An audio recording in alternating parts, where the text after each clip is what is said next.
Hello people, and today we are going to take a look at a Famiclone TV system, or whatever the bloody hell they are called. And, well, the one we're going to look at today, but I'm not going to spoil the conclusion for you, but so I say, it's a Famiclone system. But then again, I already told you that because I like to repeat myself.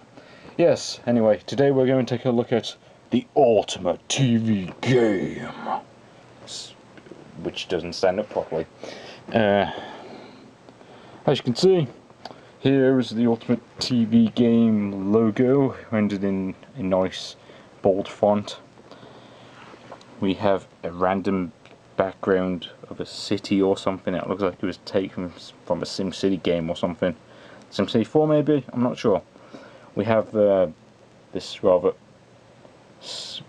ugly looking and slightly scary looking kid on the box for whatever reason I cannot determine, but I will determine that in a bit. Here is the multi-cart, which apparently comes with a system. I say apparently, I'll explain why that is in a bit. We have controllers which look like rip-offs of the PlayStation, and yeah, here is the kid again on the console itself, which just looks stupid. The buttons are blue, which is kind of weird, because last time I checked, when I took a look at the console itself, they were actually white, the same colour as the unit itself. There's also a light gun. Didn't really bother taking it out of the box because there was no point. Actually, I think it might be worth taking out the box, because if I remember correctly, it's actually different. Assuming I can open the box, that is. Weird smell here now. Now that I've opened the box. It's not me, in case you're wondering.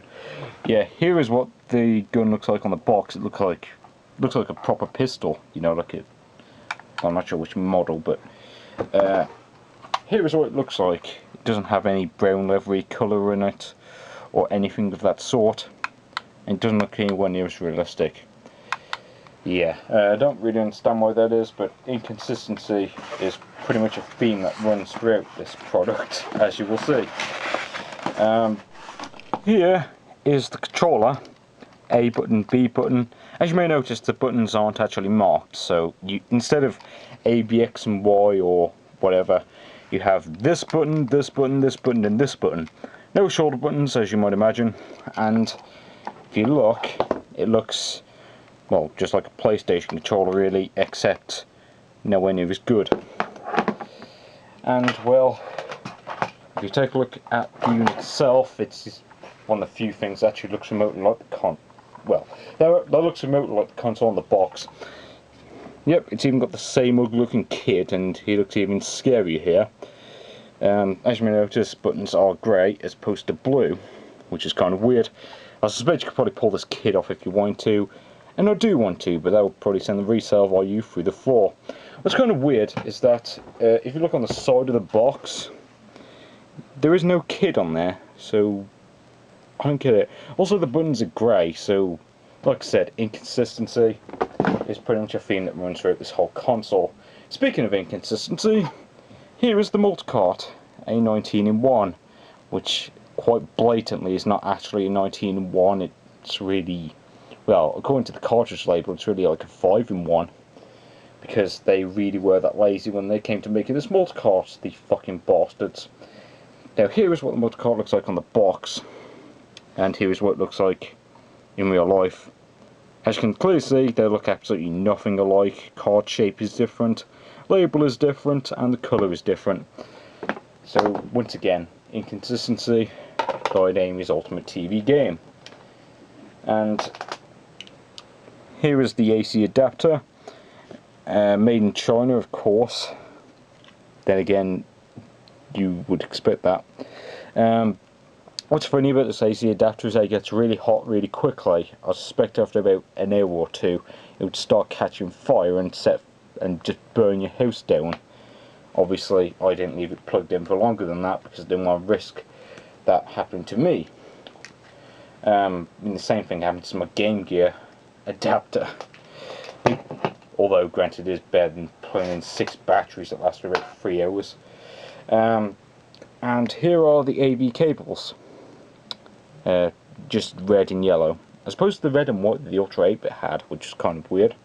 What's especially weird is that if you look on the back of the console, yeah, as you can see, there's the AC adapter, red, yellow, and white cables, which is kind of weird because the white one is not actually used and the red one was obviously stuck on at the last minute.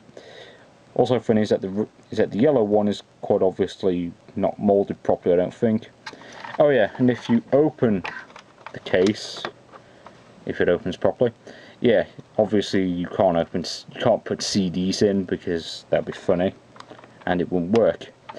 As you can see, there's the power button, there's the open eject button, and the reset button, which is inside the CD player for some reason. The cartridge port has 60 pins, which means that, from my understanding at least, it can only play Famicom games and not NES games. So if you want to play NES games, you're going to have to use an adapter. Not sure why you'd want to play this over a Famicom. In fact, the only reason I got it was because my Famicom broke, and I was dumb enough to buy this instead of a game bit. But that's aside.